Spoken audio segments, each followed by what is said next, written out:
Hey everybody, welcome to the Addiction Unlimited podcast, where you get to learn everything you want to know about addiction and recovery.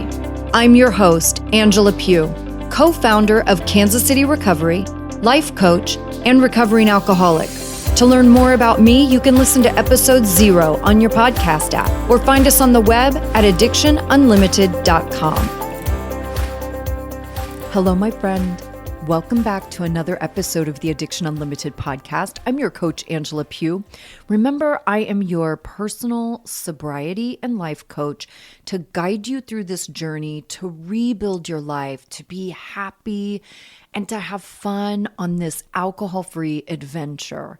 And if you listen to all of the transformational stories that we share and listen to my solo coaching episodes with strategies on how to deal with all the struggles that come with rebuilding your life, you'll be well on your way to happy, confident freedom, alcohol-free freedom. You hear a lot of people everywhere, really, any kind of healing or wellness of any sort. You're going to hear a lot of conversation about movement, exercise, working out, all of those things. And you may wonder, can movement really help you unlock your full potential? Like, is that really a thing? Does exercise and movement give you a framework to follow, not only for an alcohol-free lifestyle, but for fulfillment, like to really be fulfilled in your life? Today's guest, Coach Blue, definitely thinks so, and he's here to tell you all about it in this episode. Blue breaks down how to align your passion for sobriety with getting moving and healing your wounds instead of just getting by day in and day out. He's a mental health therapist, host of the Addict II Athlete podcast, and founder of the nonprofit Addict II Athlete, which is an action-oriented organization focused on recreating recovery, one healthy activity at a time. Blue's mission is to establish and maintain recovery by erasing negative behaviors and replacing them with positive ones, so you can learn how to help yourself find inspiration and hope and the support that we all need in this journey. Coach Blue is going to break down the importance of healing and the premise of moving from addict to athlete, but not in the way you may think. So let's dive in. Here's Coach Blue. Coach Blue, what an honor to talk to you again. You had me on your podcast. Awesome conversation. I love what you're doing. So I was really excited to get you on my podcast as well. So thank you for being here with me.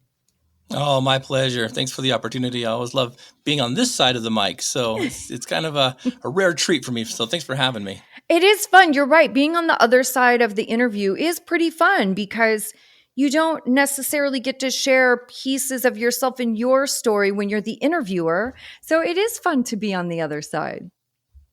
You're absolutely right. But no, your episode is done very well on Addict II Athlete's platform. And I look forward to reaching out to some of your listeners as well. Well, why don't we start with just take a couple of minutes and let everybody know a little bit about you and what you do. Yeah, thank you. So I'm Blue Robinson. I'm a mental health therapist and I'm a substance abuse disorder counselor. So I'm duly licensed in the state of Utah to help individuals overcome addiction and kind of get them on a path of recovery.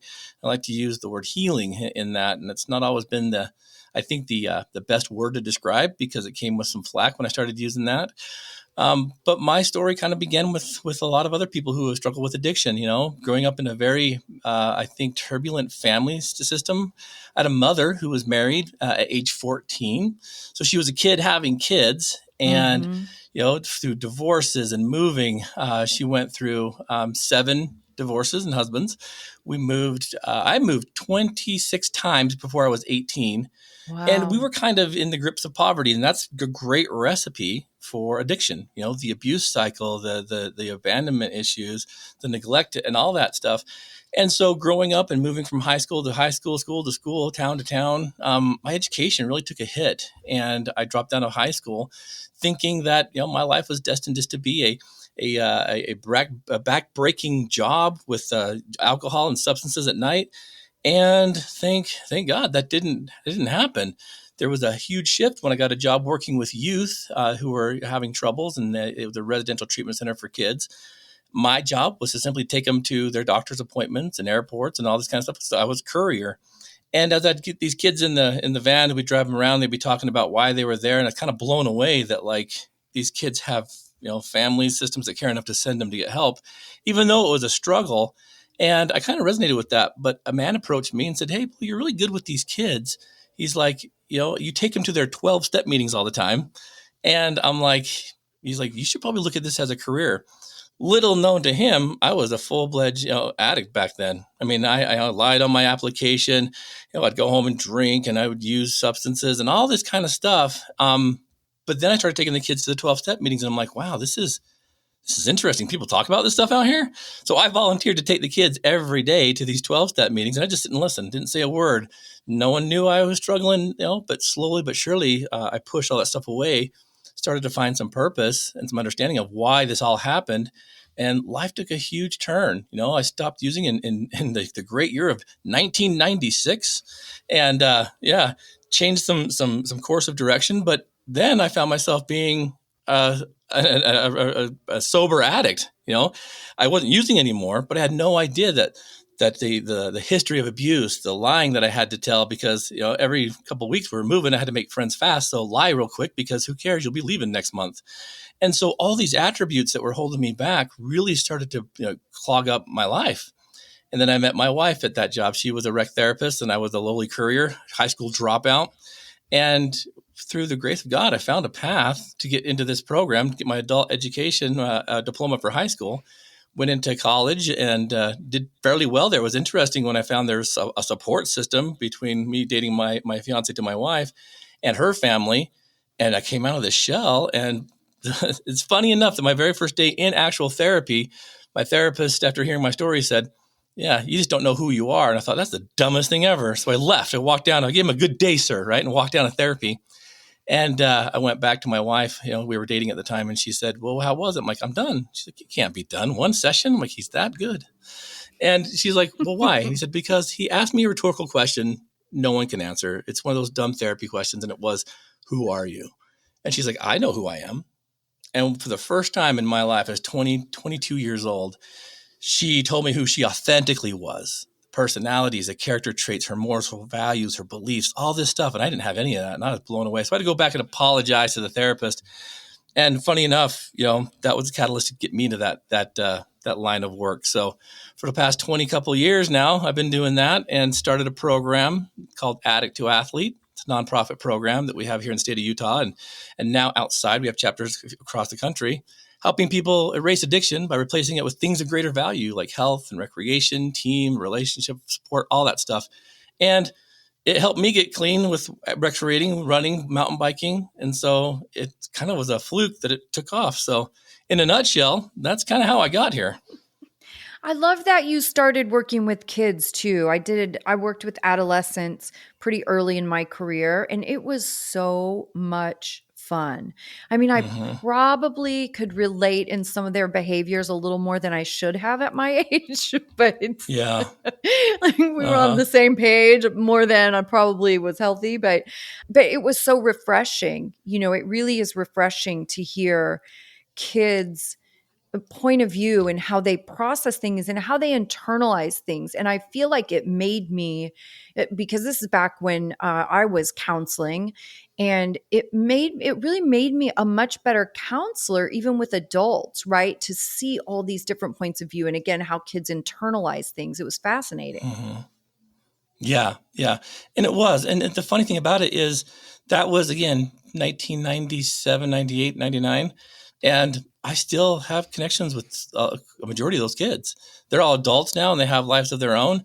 And it's heartbreaking now too, because, me being a courier, I wasn't a line staff, wasn't, in the units with them. I gave them a little bit of a reprieve from that. And so I'd let them listen to music, don't tell anybody, but I'd stop and get them a drink now and then. If they needed, if they were, want to get a soda or something, let's go. And the thing is this relationship based stuff. And I was just a courier, but I'm like, these guys are already in a lot of hot water. They don't need me barking orders at them. But I hear now the abuse side and the neglect side that they suffered, and I'm thinking, whew, heartbreaking stuff. Yeah. I don't think I could do it now. I don't think I don't have the stomach now for that, because to be honest with you, I don't really agree with that unless it's a last ditch effort and situation they have to be in. But it did teach me a lot about empathy, about understanding where people are, knowing how to work with youth. And so I would say it's made me a better father, because I had some crap examples of stepdads. I had Sure. many of them. So yeah, I owe those kids a lot just to my own growth too. Yeah, for sure. I feel the same way. What is it for you, like from how you described your childhood, right? And moving all of those times and step parents and all of those things, obviously that makes a lasting impact on you that Hmm. in the professional world we would talk about as trauma. Hmm. What was your journey in your recovery with trauma and getting to a place of understanding you had trauma or treating trauma? Hmm. It's a very good question. Thank you. Yeah. The interesting factor about that was growing up, I thought it was normal. I mean, my family system is I have an older brother and sister. They came from a dad, their first marriage at 14. Obviously, my mother can't make that work. It's 14, she's a kid. So that Mhm. marriage ended. She married another guy who was an alcoholic, and they had my sister. Her name was Jennifer. And, you know, he was a raging alcoholic, and that didn't work. So then she met my dad, who was a guy in the military, I think, and went to North Dakota with him. I was born in North Dakota. A couple weeks later, like still the night, she takes all of us kids back to Utah, and so I didn't really get to know that guy at all. And if he was walking down the street, I probably wouldn't recognize him. I just don't know who he is. Mhm. And so what I didn't realize is that my mother had a hard time with trauma too. I mean, there had to have been something going Mhm. on at home for her to be pushed away at 14. But we thought it was normal. I mean, also all of us kids are different last names. We don't really look the same, and we have like my two oldest siblings. They got Polynesian blood in them. So you got these two big Polynesian kids, these two little white skinny kids, and like you guys are all the same family. But it was this cycle of abuse. She married a guy that was named Paul, and Paul was the devil reincarnated. He used to beat us kids, and put my sisters through hell. And I have scars on my body because of him. And so as I was going to this therapist, and I'm like, hey, this is this isn't anything new. This isn't anything different. This is what you hear every day. And he's like, Blue, that's not normal. He's like, you didn't have a normal childhood. I mean, we would move before boxes were even unpacked. And he's like, that's not stable. You need to have stability. And it didn't really manifest itself until I had my own kids. And I Mm. remember like my very first daughter, who I was telling you about before we hit record, who's helping us with Addict II Athlete. She's 19 now, but when she was an infant, she's born. I'm carrying her around on a pillow, right? And my wife's like, why are you carrying her like that? I'm like, I don't want to hurt her. And Mm. she's like, babies are kind of rubbery. They'll be okay. And I'm like, Mm. no, that's not what I meant, because dads hurt kids. And I'm thinking, holding this thing, I'm like, how in the world could I do anything to hurt this thing? And oh my gosh, Angela, it was one of these awakenings, that happened. Mhm. And so it was a process of me being able to come to terms and understand about how to not hold my mom accountable, because obviously she was hurt and abused too, Mhm. but she put us through hell. She put us through hell. There were so many issues that I didn't recognize in the moment, but now can look back at it and be like, what was she thinking? She put us in horrible situations. She's her and I never had a relationship after therapy, because all I wanted was for her to say, hey, sorry about that, but she wouldn't Right. do it. And so through my own growth of becoming a dad is what really kind of made me understand, like, I guess I had really good examples on parents on how not to be. So I Mhm. simply switched and did the opposite. And I like to think like I'm a pretty good father right now. I think, all my kids like me. So that's gotta be some money in the bank, right? You're doing something right. Mm-hmm. Yeah. It's hard, I think, when you have any sort of dysfunctional parent or parents. It's a very difficult thing to reconcile as an adult, right? And especially like, I know, like you're talking about your own child. I never had my own kids, but I have little brothers that are 10 and 12 years younger than me. So my teenage years were babies, right? And I was a Mm-hmm. primary caregiver to these little boys. And I had a similar experience like you're talking about, where it's so overwhelming how much you can love one of these little critters, Mm-hmm. and And that instinct that you just want to protect them at all costs. Like, I never Yeah. wanted anything to happen to those babies. And you see just how innocent and amazing they are. And they're just little sponges, and you are fully responsible for that. And in Hmm. those experiences too, thinking about your own parent or parents who weren't that way or seemingly not that way, right? Whatever dysfunction it may be. For some people, it's emotional, it's mental health issues. For some people, it's addiction. I mean, it could be a million things that your Hmm. parents can struggle with, but it's hard to have that understanding of how much you can love a baby and try to reconcile how it seems like they didn't feel that way about you. Yeah. See, and I be honest with you, I'll never wrap my head around that. Years ago, we were at a water park here, in Utah, and I'm taking my two little girls at the time, because I have two boys and two girls, and I'm taking my two little girls, and we're walking up the big ramp to go to the biggest slide. They wanted to go on the biggest slide, and as I was standing in front of them, kind of waiting in line, all of a sudden I feel this little touch on my back, and I turn around, and I knew exactly what she was going to ask. I have a very big scar on my back from a very abusive stepdad. One day he got carried away with the belt and drew blood, and I have a scar there. And my daughter looked at that for the first time. She was probably about 6, and she's like, "Dad, what happened there?" And thank heavens we were like drenched in water anyway, because I'm like starting to get all choked Mm-hmm. up, and I'm like, I had to turn around and tell this little girl that her dad, who she thinks is Superman, he still bleeds. Mm-hmm. And here we are on this little ramp going up to the stupid water slide, and I'm having a conversation about how a dad that I had was a little bit heavy with a belt, and when I did something that he didn't like, this is what would happen. And she's giving me the cute little squeeze of a hug, and she's like, "It's all better now." I'm like, Oh, "Yeah, it is." So it's those kind of weird things that I'm like, she's never gonna have to know that, right. And I'll be quite honest with you, because of that, I raised my daughters, specifically because they're the two oldest, to be able to tell me no. And it was kind of an interesting thing. And I used to say this all the time when they were little to my clients and stuff about parent-child relationships. And I'd tell them, I want my girls to tell me no. And so if I'll come down, like the living room's a mess or their rooms are a mess, I'm like, "Kids, you girls, it's time to do your rooms. Let's go." And they're like, "No, Dad, we're doing this." I would often say, "Okay, when you're ready, I'll help, but it's got to get done today, but you don't need to do it right now." And little things like that, like Mm-hmm. eat your food. "No, Dad, I'm done." "Okay." And I always would say when I would teach this little principle that because if they can tell their dad no, Mm-hmm. the idiot down the street has no chance, right? Amen. Now, Angela, I kid you not, like several years ago, probably about 5 years ago now, my daughter, she was 12, my youngest daughter, her name's Savannah. Savannah was walking home from a friend's house, and sure enough, car pulls up next to her, tries to get her to come in. She's like, "No, I'm not coming with you." And he grabs her and she screams, "Let go of me." And she ran home. And I kid you not, like we were, coming home from work. We got there just within minutes. The cops came. The idiot drives past our house. And my daughter's like, "That's him."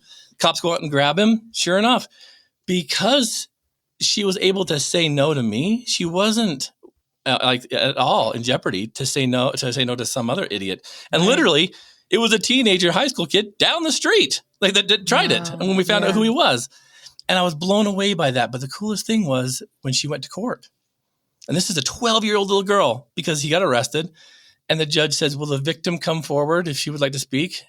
And my daughter gets up there, 12 years old, and she says, "I'm not a victim." And the judge was like, "I'm so sorry." He's like, "Let me explain why we say that." And she gave him grace. She's like, "I want him to get help. He needs to go get some help." And I did not say a word to her about this. This is her decision. And I'm like, man, how easy would it have been for my parents, my mother, even a single mother, to take the time to parent out of inconvenience so that we didn't have to have this stuff. So that's how it manifests now. I mean, Right. it's can't imagine doing what was done to me to them. Right. Yeah. Amen. And it is so important to give them that respect at every age. Like, it doesn't matter how young they are, but like I say to my nephew all the time, who's about to turn 4, like I'll say to him, "It's okay to disagree with me. Like, it's okay. Like, if I have to tell you no or say we're not doing something, it's okay that that upsets you. I hear you, and that's okay. But even when we're angry or upset, we still respect and love each other. But it's okay. You don't Mhm. have to agree with me just because I'm an adult. Like we can figure it out. Exactly. And that's so powerful. That was something that I learned working with adolescents too, right? That we do as adults. We have such a tendency to blow them off, to dismiss what they say because we know better.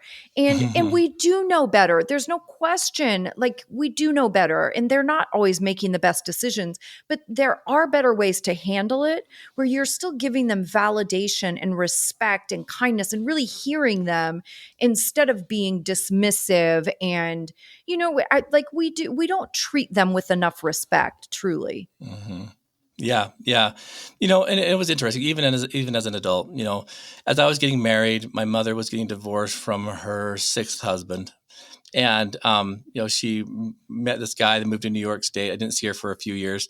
There was a fallout between her and I where she tried to get me to be responsible for $800 cell phone bill, like when I was first married, and me having a track record of not being the most honest person because I had to tell my wife as we were dating, like, I've got issues now.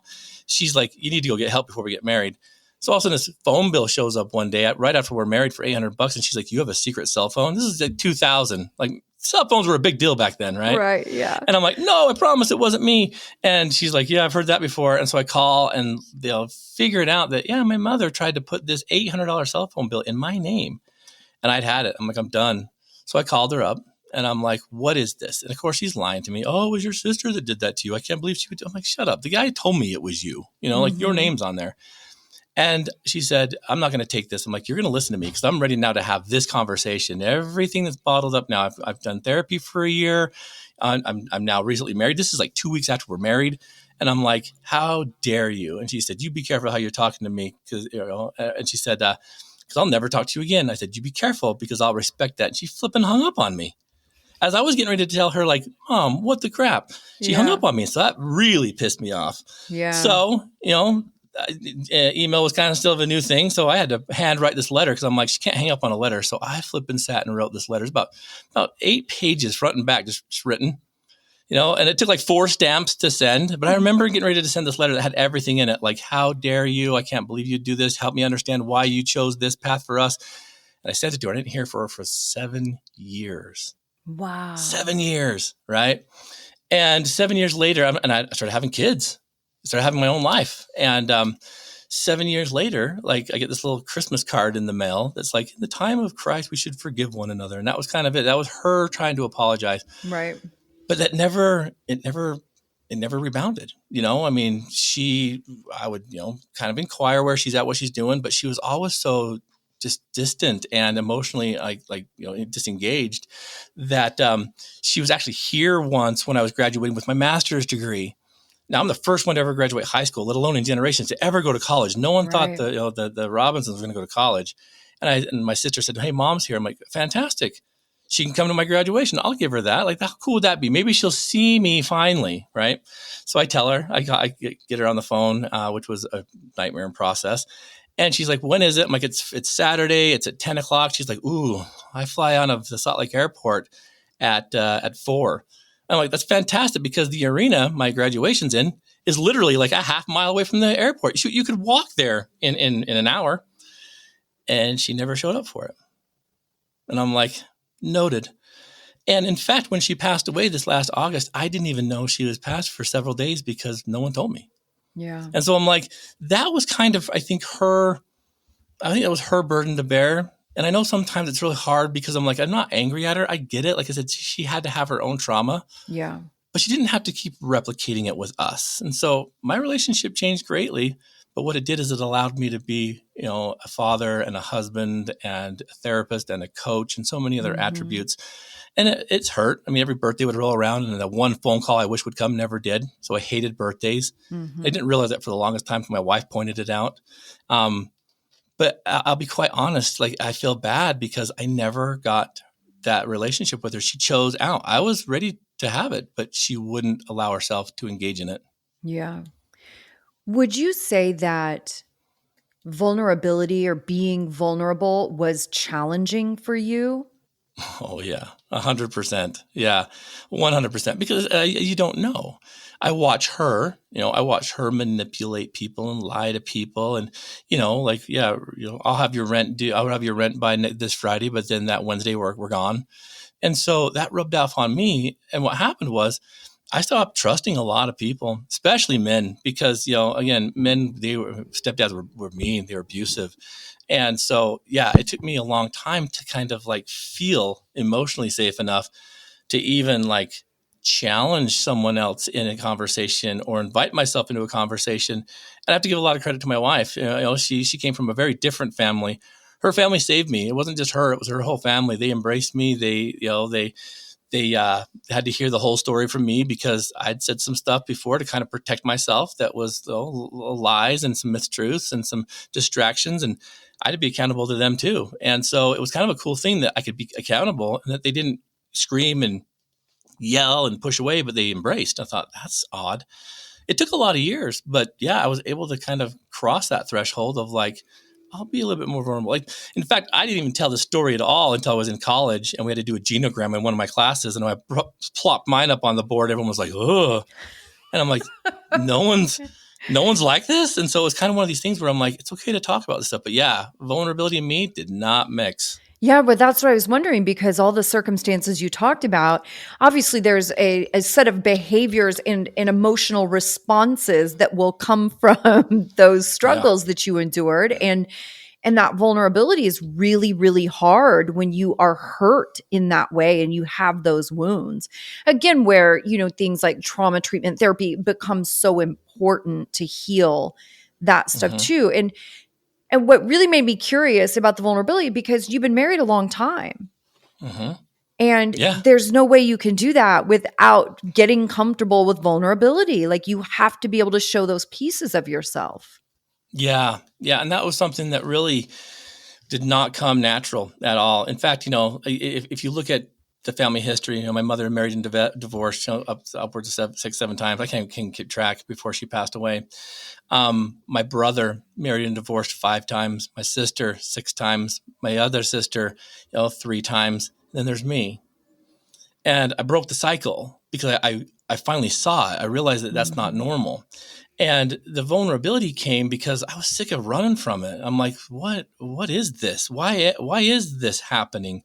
That's why, as a therapist, I'm also blown away when people come in voluntarily. Where they come in, they're like, I've got some stuff on my heart that's heavy. I got to get it off. And it's been one of these things where, if it wasn't for, I think, the time, the place, the situation with those youth, with my fiance, my wife now, I would have been pre-planned, destined to have the exact same Right. lifestyle and thought it was normal. Yeah. But even talking like this, I mean, I'm part of a religious, church out here, and I went on the radio once, was talking about this, and I was in a leadership position in that church, and the guy's like, he covers the mic. Are you sure you'd be talking about this? I'm like, yeah. Like, half of the people that I go to church with come to my Addict II Athlete meetings, so they all know. Yeah. And it was kind of one of these things where they're like, should you be saying this? I'm like, yeah, we need to be saying this. That's why when I started Addict II Athlete in 2011, I kind of went way against the grain. And in my community, all we had was 12-step meetings.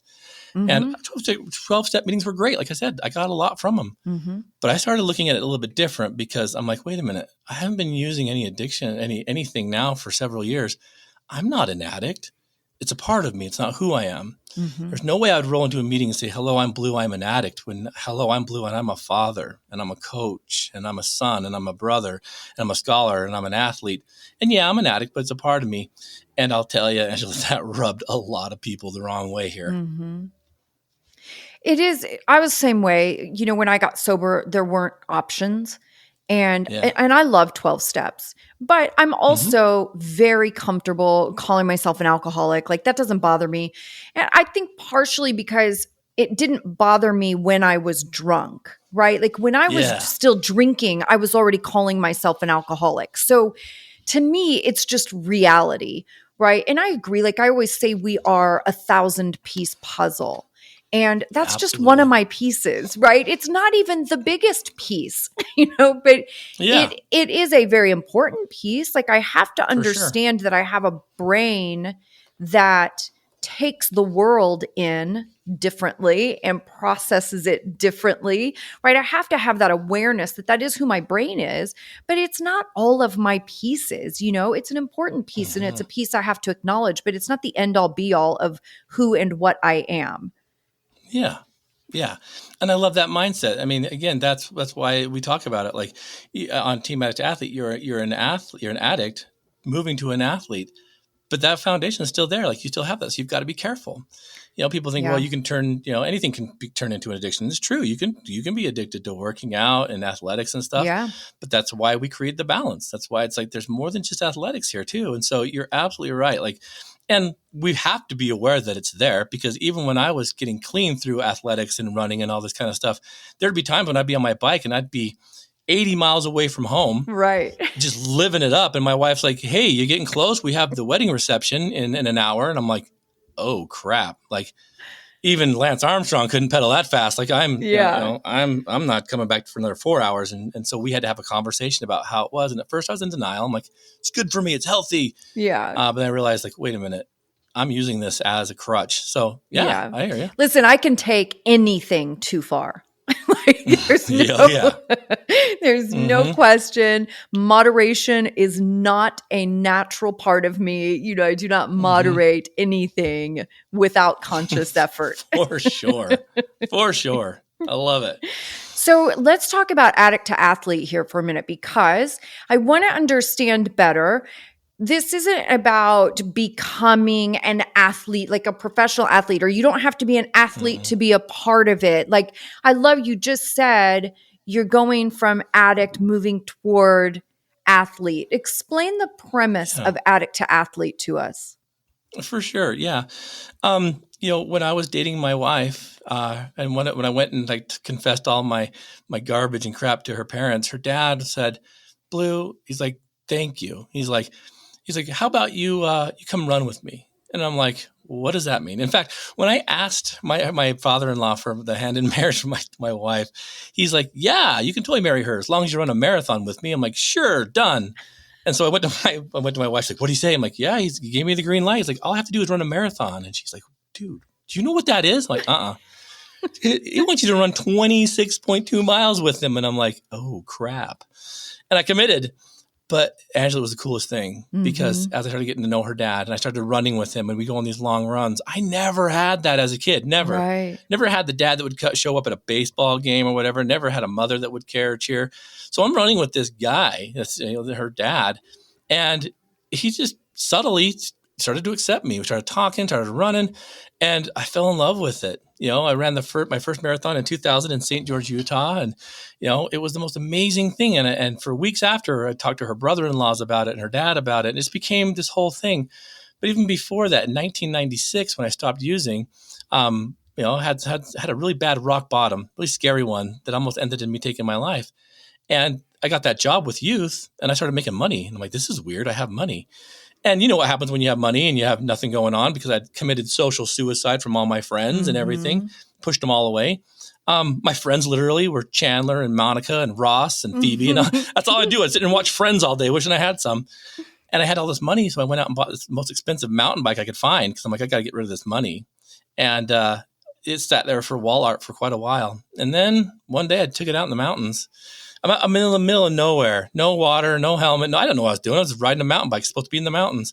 And these two guys right up on me. And they're like, "Dude, are you lost?" I'm like, "In a lot more ways than one, man." And they're like, "Follow us down. We'll show you where the trailhead is." And I did. And I watched, and we got down. The guy's like, "Hey, we come up here every week." He's like, "Do me a favor." He's like, "Get a helmet and get some water, man, because like you can't be up here without that." So I thought, they didn't ask me about addiction. They didn't ask me if I was a junk. They didn't ask me about this stuff. They saw a mountain bike, even though I was cut off jeans and a tank top, and they're like, "Yeah, you're a mountain biker." So that's how I started kind of what I call erasing and replacing. I erased the addiction by replacing it with becoming a mountain biker. And so I did everything a mountain biker would do. I got all that stuff, started riding more.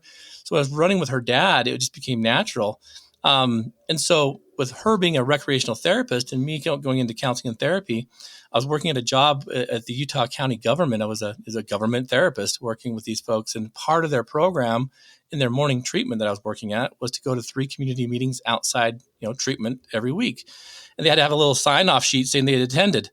Well, I come back from lunch one day and I see a bunch of them huddled around the back of a pickup. So I go over there. I'm like, what are you guys doing? And they were forging their sign-off sheets for the meeting. I'm like, how dare you, right? And they're like, Blue, they're like, it just doesn't work for us. Like, we get it, but like, we're busy. And I'm like, dude, that's addict behavior and all this kind of stuff. Then it kind of hit me. I'm like, all they have is that outlet. And if I'm trying to get them to commit to, staying sober and kind of learning these new principles, and they're doing this for 5 hours a day, then they got to go to work and then they got to go to these meetings. When do they have time to be with their families? And so it really kind of perplexed me a little bit. And I thought, running, biking, recreation helped get me sober. I wonder if it would help them. And so I said, hey, you guys want to try something? If you'll come early to group, I'll teach you guys how to run. We'll do a couch to 5K. We're going to register for a 5K race. It's like 3 months away. And the coolest thing was it started literally right out the front doors of our building, this race. And I'm like, so we found the course we'd run. It was called the Chase the Mayor 5K. I went to my bosses and I'm like, hey, I want to try this. And they were like, I don't know, man. They might pass out. They might die. I mean, remember, these are addicts. And I'm like, I know CPR. They'll be okay. They gave me the green light to try this. I went down and asked the 30 people. Only 5 people raised their hands to do this. And so we started this group. We called it Addict II Athlete. We went there. They'd show up early. We'd stretch. We'd talk a little bit. I'd go out and I'd train them. But the craziest thing started to happen is as we were running and training, all of a sudden, they're starting to do therapy with me out here as we're running. And I'm like, what is this? You guys were in my office, my feng shui, water fountain and dimly lit area where we can just be in emotional, you guys are brick walls, but out here you're talking. And they're like, I don't know. But we do this every day and we're training for this Chase the Mayor 5K. There was a girl, her name was Janice, and we're training with Janice and she's running. And I'm like, she's like, Blue, I got to stop. She's like, Coach, I got to stop. Because now I moved from therapist to coach, right? And she's like, Coach, I got to stop. I'm like, Janice, let's run to that red pickup. It's about a half block down the road. We run to this red pickup. And I'm like, Janice, let's run to the corner. Because I could tell she still had a little step in her. So we run to the corner. And she's like, I got to stop. I'm like, now let's go to that stop sign. She's like, So we go to the stop sign. I'm like, one more, Janice. Let's get to that park at the end of the road. And we get there. And she stops and just starts bawling. And I'm like, ooh, crap. I'm in trouble. I might have broke her. And she stands up. She's like, why do I always do this to myself? I always give up when I know I have more in me. I always do this. I give up on my family, my kids, my husband. Why do I do that? And I'm like, holy crap. She's like experienced. And I had no idea the connections that she was starting to make she wasn't tired. But her mindset was give up when things get a little bit hard. And she's having this epiphany. And I'm like thinking, is this good? Is this bad? It was things like that. And I was like kind of blown away by it. So here I'm thinking I'm making this whole new modality of therapy. I'm like, this is weird. Like, what's going on here? Day of the race comes, 5 guys show up. Their families come to watch because none of them believe they can do it. You're an ex-heroin addict. How can you just... They gave the mayor of Provo, Utah, who's John Curtis. He's now one of our congressmen in D.C., they give him a 2-minute head start. And I guess the gimmick was to run by and slap the mayor on the butt on the way by. I don't know. My 5 athletes show up. They say go. The mayor takes off. 2 minutes later, they take off. And all but one caught him.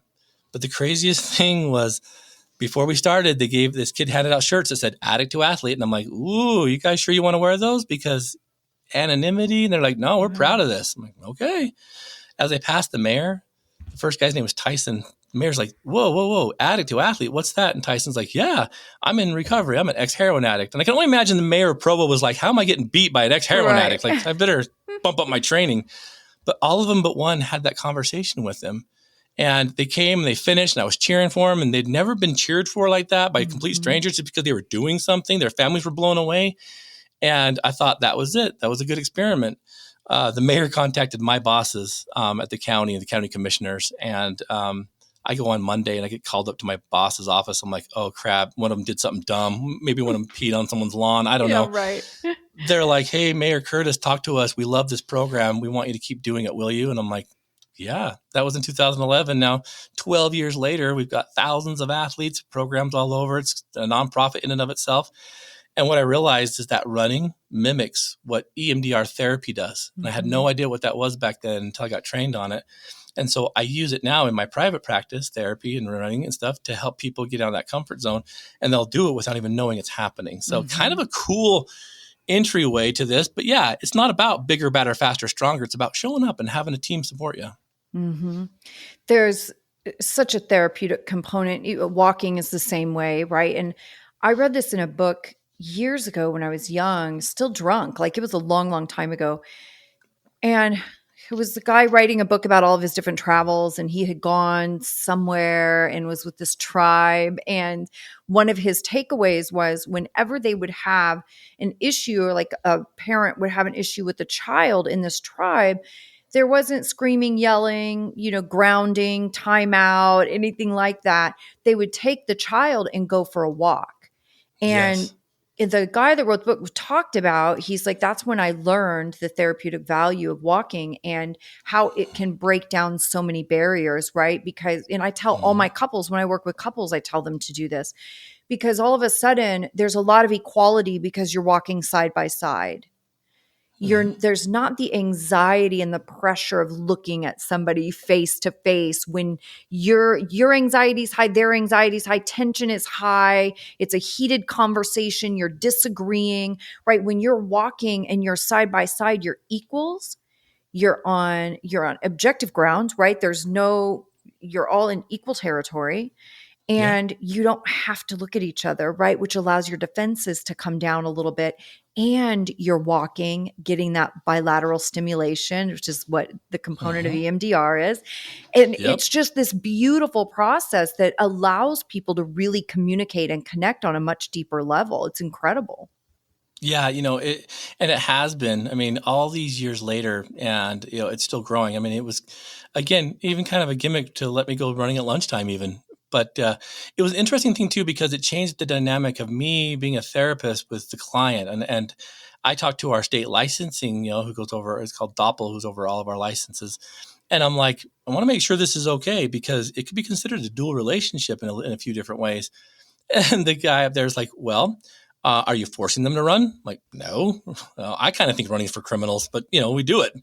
And he's like, well, then you're fine. And I thought, this is kind of wild. This is a different approach because we're in Mhm. therapy in the morning and then we're out here running. Um, but the coolest part was, Angela, the neatest part was that they started bringing their kids because Mhm. we started this little meeting afterwards. I thought, well, if this is going to work for them, let's make it a little bit bigger. Let's make it a little bit more organized. And so we'd come in, we'd have like a 20 to 30-minute kind of conversation. We could crosstalk, we could do everything. We'd talk about recovery. It was independent of the 12 steps because I respect those and I want that to be that. And did some psych education stuff, did some motivational things. And it was kind of funny because it became such a motivational thing. These athletes of mine, these clients are bringing their kids. I thought that is a kind of an honor that they feel Mhm. safe enough to bring their kids here. Because I've seen kids in some meetings, and I'm like, but they brought them, and it was kind of cool because now they're having time with their kids, and so they're with the meeting, and then they're out running with their kids. That's an hour of just unadulterated time just with them. And so we started the Addict to Athlete minor league. It's the 18-year and younger group, and this Mm. is all we do is support the guts out of these kids. We'll get them into races and events. We'll teach them how to swim. There was one time one of my athletes came up to me and said, Coach, my son wants to play football, but I have all these court fines. I've got all this stuff. He's like, I can't pay it. I'm like, how much is it? I had no idea. To play high school football was like $400. And Yeah. I'm like, well, you have a team here. Your job, is to have an addict athlete sponsor your kid. You don't need to tell them where it comes from, but your job Mhm. now is to be the first one to show up at the game and the last one to leave. You bring the orange slices, whatever high school kids eat after that. I'm like, I want you to go be a fan and I want you to be a supporter. And it was cool because we kind of lost that guy because he started hanging out with his kids and doing all this stuff and didn't need the program anymore because he was that person now. And so it was kind of this cool kind of like just buildup of what this can do. And so we do more than just running. We do a ton of service because that's a huge part. So aid stations for races, trail cleanups, speaking engagements. We do a ton of stuff. The court systems love us because it's action oriented. You can tell if they're showing up or not. We have one at the state prison, which was kind of a crazy experience. I got invited to their first 5K. It was the most exclusive 5K I ever ran because it was 30 loops inside their little outdoor Mhm. court. And as we're running, the inmates are they're free, Mhm. And one of the guards pulled me aside afterwards and was like, I've never heard them cheer for each other. This is kind of wild. And Mhm. so there's something about movement that I think I know heals people. And that was kind of the premise of it. I love that. That's incredible. Do you think it's important as a helping professional to always be engaged in doing your own work? Mm. 100%. 100% for a few different reasons. Addict II Athlete became my full-time job. Like, we did this it's a free community program. You don't make a lot of money when you do things for free. And what happened was I had a big boy job at doing therapy. And then until we got grants last year, we were 11 years and before we got our first grant. It was a dual kind of job, but it was every time I would try to hone it in or maybe do less, something would happen. But what happened was, Addict II Athlete, we've had thousands of athletes, and a few of them haven't made it. And so I remember we had one gal, the very first time we lost an athlete was probably one of the hardest things for me, but the second one was even worse. But the first one, his name was Brandon. And Brandon, I had the first 5 athletes. Brandon was number 6. And, Brandon was a natural athlete. He was just amazing. And we were up at Salt Lake doing this run. And I'm waiting for them to finish, cheer him on. And all of a sudden I see Brandon pop around the corner and he's first. And I'm like, holy crap, one of my athletes is going to win. And we're cheering and there's tons of people. And then I see him kind of stop. And I'm like, what's going on? And he looks over like he's tying his shoe. And I'm like, Brandon, take your shoe off. You're like 200 yards away from finishing. Like, go. And he's messing with his shoe. He's doing something else. Another guy pops around the corner and passes him. I'm like, what? Then another guy and then somebody else. Then he pops up and kind of jogs in. And I'm like, dude, what was that? He's like, you saw that? Yeah, we all saw that. You're right there. And he's all blue. He's like, I didn't want to win. And I'm like, why? Brendan, you were there. Why didn't you want to win? He's like, I didn't want anyone to think I cheated. I'm like, did you cheat? He's like, I don't think so. I'm like, Brendan, if you ever do that again, I'm going to pull you by your ears across that line, But what happened is here's this kid who has been an addict his whole life, who's been downtrodden and pushed away and neglected. And for the first time, he's going to do something amazing. Mm-hmm. And he didn't want to think anyone thought less of him. So he stopped. He took a knee. And I'm like, how dare you? But it makes a lot of sense, right? It's like, I don't want that because they won't believe me. I'm an addict. And that pissed me off. The next time he did great. He won his race and stuff. And then I didn't see him for a while. And I was up there doing the next race up at the state prison. And I saw Brandon. I'm like, this is where you've been. What happened? And he'd gotten in trouble, had a relapse, got caught, tried to run from the cops. And he's a pretty good runner, so he got pretty far. But he's like, as soon as I get out, I'll call you, coach. And then the next time I heard from him was at his funeral. He got out, didn't get a hold of us, and passed away. That was hard. But the hardest one was Carly. And Carly was one of my dear athletes. She was so involved with this team. She was engaged with the minor league. The minor league kids loved her. She was so involved. She brought her whole family to this team. And like her mom, her dad, her uncles, her siblings, because she loved it so much. And at the time I was an owner of a treatment center, and she'd gotten in some trouble a couple of years later. And we got her into the treatment, worked through some stuff she never worked for before, was doing great, got out, got to my sober living house. And a couple of weeks later, she overdosed on heroin. And that was the day I almost shut this whole thing down, because my impression was, if I can't save Carly, what am I even doing here? Right. I had to be the one that called her mom and her dad, who I knew very well, and say, Tyson, Savannah, on my watch, I lost your daughter. Whew. And one of my dear friends, he pulled me aside and said, Blue, you're not God. Mm-hmm. You don't get to make those decisions. That's right. And he's like, all you have to do is keep showing up, because there's hundreds of other people that need what you're doing. That was hard. Mm-hmm. It was so hard. But I had to, it's like this, Angela. Who heals the healer? Mm-hmm. I'm the head coach of this whole team. I'm the therapist of this program. I'm the father to my family. Like, who heals me? Right. Right? I had to go way to that spiritual side too, and start running again, start biking again, start getting right with myself, start talking to God again, start talking to people that, I thought, oh, you can't help me, you don't know, but like, let people in, because it was getting that old stuff again, right? Those walls we used to build up. I'm like, who can heal me? Like, I heal all you people. That was a wrong mindset, and the team healed me. My family healed me, and God healed me. And so one of those things where, you've got to take care of yourself. And so I have to do my workouts. I have to run, just to kind of let that stuff go. Because if I'm teaching it and preaching it, I should probably do it. And it works. I'm telling you, it works all the time. But you got to be real with yourself. You can't hide from it. And when the alarm goes off, you got to get up and go.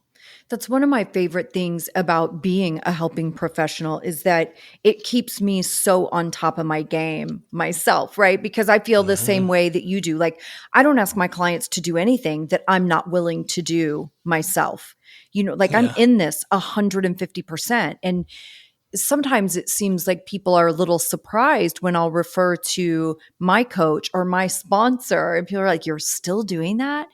And I'm like, "Yeah, are you kidding Yeah. me?"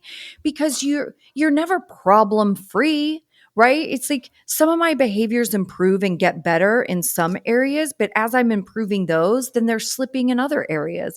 And then I go over to those areas and I focus on improving those, and then other things start slipping. Like, you're never finished. And you're Mm-mm. always having life experiences. And life is not easy.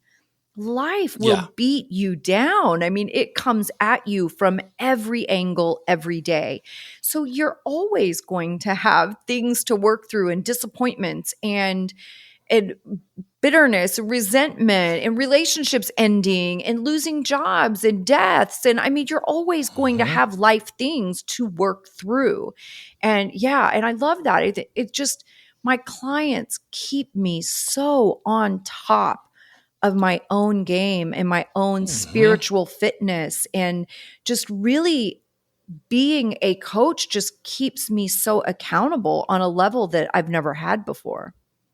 You're so right. I mean, that's that to point and check. Like years ago, one of my very first athletes, the original five. Like I was running with him, working with him. He was doing great. His kids were in state's custody for some substance abuse issues. His marriage was kind of falling apart. Through the process of all this, he started getting that back. Well, one day, early on in the team's inception, we were going to go run this little winter run. No big deal. It's a 5K. They call it the icebreaker run or whatever. And, we had a nice warm winter that year. It was like, raining that day. So the day the race happens, I look out the window. I see it raining. I'm like, I don't want to get up and go run in the rain. So I'm a wuss. And so instead of calling my athlete, I text him. I'm like, hey, buddy, I'm not going to make it today. But hey, good luck. Throw some pictures up there on Facebook, and good luck. He's like, okay, coach. And so later on that day, I sleep in, get up, do my thing. Later that day, I see the picture, and the picture is him standing next to his daughter, recently returned from the state. And I'm like, because I was afraid to get wet, I Yeah. missed the whole reason he was doing this. Right. And I had to go eat some humble pie, and I had to say, hey, man, I'm sorry. I said, the next race you want to do, I'm all in. And so he's like, okay. He's like, I want to do the Pony Express 50 miler. I'm like, excuse me? I'd never run over a marathon, and I never planned on doing an ultra run, but I made a promise. And literally, that next October, here's he and I Yeah. and all of our team supporting us, and we ran our 50-mile ultra marathon. And I thought, there's something to your word and keeping it like that. And That's right. he made me an ultra runner. I was never going to do that. But because he wanted to do it, and I, graciously offered my soul to him, I became one. And that was like now the Jedi and the Padawan, right? I'm like, he's teaching me things. But like you said, out in the middle of this Pony Express 50 miler, mile 30, it's flat as a pancake out there in the West Desert of Utah. And you look like you can see the ending, but it's so far away. It's like the horizon. And I remember a good friend of mine taught me this principle about we're always moving, like you said, we're always moving to that horizon. If I'm like, we're gonna get to the horizon, and that's gonna be the end, right? Just get to the horizon. But once you get to that location, that spot, the horizon moves. Yeah. And you could see it in this huge void, this gap in between where we started and the finish line. And I was out in the middle of nowhere, and I'm like, this is crazy. This is what we're talking about. I always want my athletes, my family, myself to go to the horizon, but it's going to change. But you can always turn around and see how far you've come. You can see those roadblocks in life, those monuments in life, the time that you did that or the time you did this, when you turn around and look how far you've come. So it's one of those concepts, like you just said, about keep moving forward. There's always going to be something, but it's never truly over. Mm-hmm. There's no finish line. Nope, there's not. Blue, what a great conversation. Thank you again for coming on and Yeah. talking to us. For everybody listening, I will link Addict to Athlete in the show notes so you can get there right from your podcast app. And Blue, thanks again. I appreciate you. My pleasure. Thank you for the opportunity. You've reached the end of another great episode of the Addiction Unlimited podcast. Candid and honest conversation about addiction and recovery. Be sure to visit us at addictionunlimited.com to join the conversation and access show notes and links to everything we talked about. Love this episode? Please take 30 seconds to subscribe, rate, and review on iTunes to help us improve and give you the information you want. Thanks for listening. See you next week.